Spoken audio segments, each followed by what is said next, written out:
रोजगार की अपार संभावनाएं। ये शब्द हैं फरीदाबाद जिला के सूचना एवं जनसंपर्क अधिकारी राकेश गौतम के। दरअसल 3 फरवरी यानी गुरुवार को फरीदाबाद के सेक्टर 16 में स्थित राजकीय महिला महाविद्यालय के पत्रकारिता एवं जनसंपर्क विभाग एवं प्लेसमेंट सेल के संयुक्त तत्वाधान में करियर काउंसलिंग विषय का व्याख्यान किया गया। इसमें फरीदाबाद जिला सूचना जनसंपर्क अधिकारी राकेश गौतम ने छात्राओं को पत्रकारिता एवं जनसंपर्क क्षेत्र में रोजगार की संभावनाओं से अवगत कराया। उन्होंने कहा कि पत्रकारिता कोर्स केवल समाचार रिपोर्टिंग तक ही सीमित नहीं है। न्यूज़ रिपोर्टिंग के अलावा भी जनसंपर्क, विज्ञापन, content writing, web writing, radio, FM जैसे विभिन्न क्षेत्र हैं जहां रोजगार के अवसर उपलब्ध हैं। पत्रकारिता को किसी भी विश्वविद्यालय या महाविद्यालय की चार दीवारी में नहीं पढ़ा जा सकता। इसके लिए स्वच्छंद वातावरण और दैनिक परिस्थितियों का भी होना जरूरी है। इसी दौरान महाविद्यालय की प्राचार्य डॉक्टर सुनिधि ने मुख्य वक्ता का आभार व्यक्त करते हुए कहा कि अगर आपको दूसरों से कुछ अलग करना है तो फिर रिस्क तो लेना ही पड़ेगा।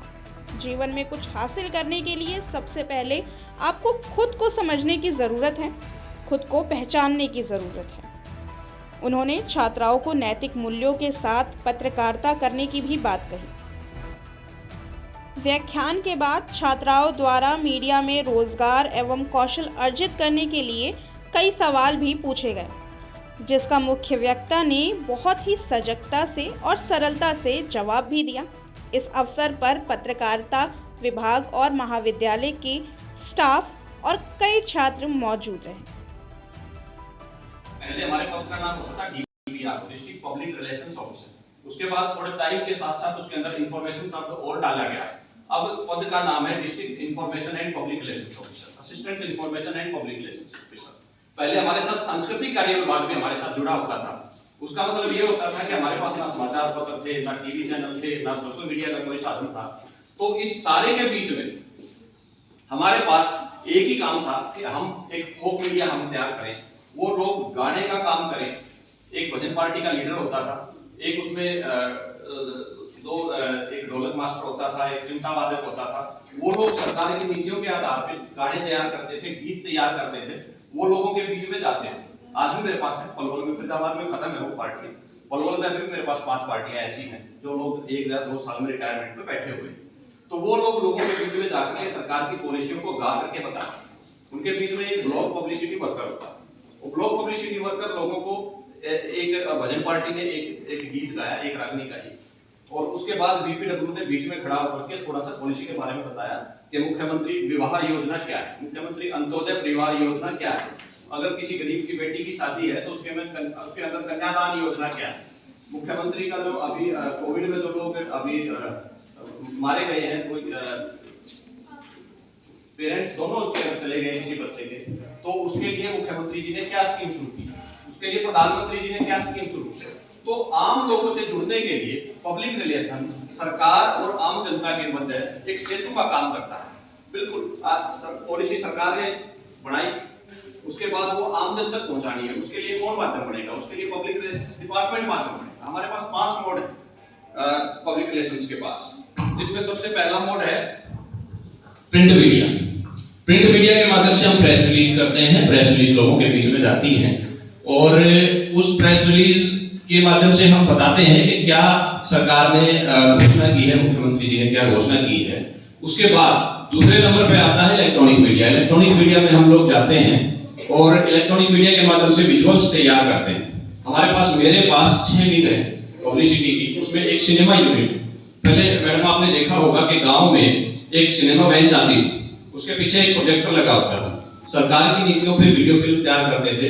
वो गांव में एक चौराहे पे खड़ा कर देते थे उसको, वैन को, और वहां पे वो चला के बताते थे फिल्म के माध्यम से। जब लोगों के पास टीवी, मोबाइल ये सब साधन नहीं थे, बड़ा इफेक्टिव साधन था। एक भजन पार्टी वाला साधन था, वो बड़ा इफेक्टिव था।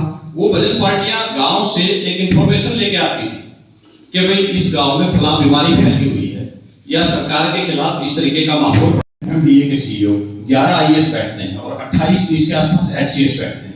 लेकिन आप पब्लिक रिलेशंस डिपार्टमेंट में जाएं तो कितने डीपीआरओ बैठते हैं? एक डीपीआरओ बैठता है। वो सभी को कैटर करता है। हर एक आईएएस ऑफिसर, हर एक एचसीएस ऑफिसर आपको दिन में बात करेगा कि भाई मेरे डिपार्टमेंट में ये एक्टिविटी हुई है, कृपया इसको पब्लिसाइज करा दीजिए। तो आपका कितना महत्व है जिले में। आप देखो, आप पूरे जिले के फेस के तौर पे काम करते हो।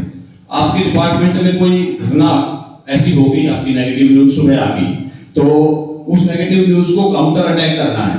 तो उस काउंटर अटैक करने के लिए हम पूरा दिन लगा देते हैं। मेरे जो ऑफिस का काम है वो सुबह 6 बजे शुरू हो जाता है, 5, साढ़े 5, 6 बजे के आसपास एक पूरी टीम मेरे ऑफिस में बैठी होती है। वो कटिंग्स बनाती है, जितने भी समाचार पत्र डेली छपते हैं उन सारे समाचार पत्र की कटिंग्स बनाती है, और वो कटिंग तैयार करके हम लोग चंडीगढ़ में भेजते हैं। ये देखिए, ये हिसार से है, ये पानीपत से है, ये सारे जगहों से, ये सारी नेगेटिव न्यूज है। माननीय मुख्यमंत्री जी जहां भी रहेंगे वहां ये सारी की सारी नेगेटिव न्यूज उनके पास एक फाइल बन के चली जाएगी। उसके ऊपर वो मार्क करेंगे और संबंधित डिप्टी कमिश्नर से, संबंधित डिपार्टमेंट से वो जवाब मांगेंगे कि भाई आपके जिले में ये नेगेटिव न्यूज आई है, आप इसका जवाब दीजिए। तो कितना मजबूत काम है। किसी भी अफसर को अगर आपको डांट पड़वानी है, मान लो कोई अफसर आपके सिस्टम में नहीं है, आप सुबह सुबह उसकी नेगेटिव न्यूज करके माननीय मुख्यमंत्री जी को भेज दो, वहां से कटिंग होती आ जाएगी नीचे। कितना इफेक्टिव काम है। उसके बाद माननीय उपायुक्त महोदय के पास एक पूरे जितने भी जिले के समाचार पत्र हैं सबकी कटिंग बनती है, कतरन बनती है। वो सारी कतरन माननीय उपायुक्त महोदय के पास जाती है, और वो उसके पास जाने के पश्चात वहां से माननीय उपायुक्त महोदय उसमें हर एक डिपार्टमेंट की एक मार्किंग डालते हैं कि भाई आपके डिपार्टमेंट से रिलेटेड ये खबर आई है, आप इस खबर को लेकर के ये जवाब दीजिए कि ऐसा क्यों हुआ है।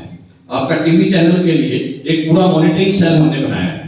उस पर जो भी न्यूज आती है वो पूरी न्यूज को डिकोड किया जाता है, और उस पूरी न्यूज को करने के बाद उसका एक रिपोर्ट तैयार करके, ये देखिए, ये पूरा ऊपर मेरा कवरिंग लेटर लगता है, और कवरिंग लेटर लग के और हर एक कटिंग डीसी साहब को जाएगी। ये पीआर की इफेक्टिवनेस है कि आप एक जिले में पीआर का काम कर रहे हैं, एक इंस्टीट्यूशन में पीआर का, मैडम के पास भी आती होगी इस तरह की कटिंग, कोई भी है तो इस तरह का जो पूरा का पूरा सिस्टम सुबह से लेकर के शाम तक काम करता है।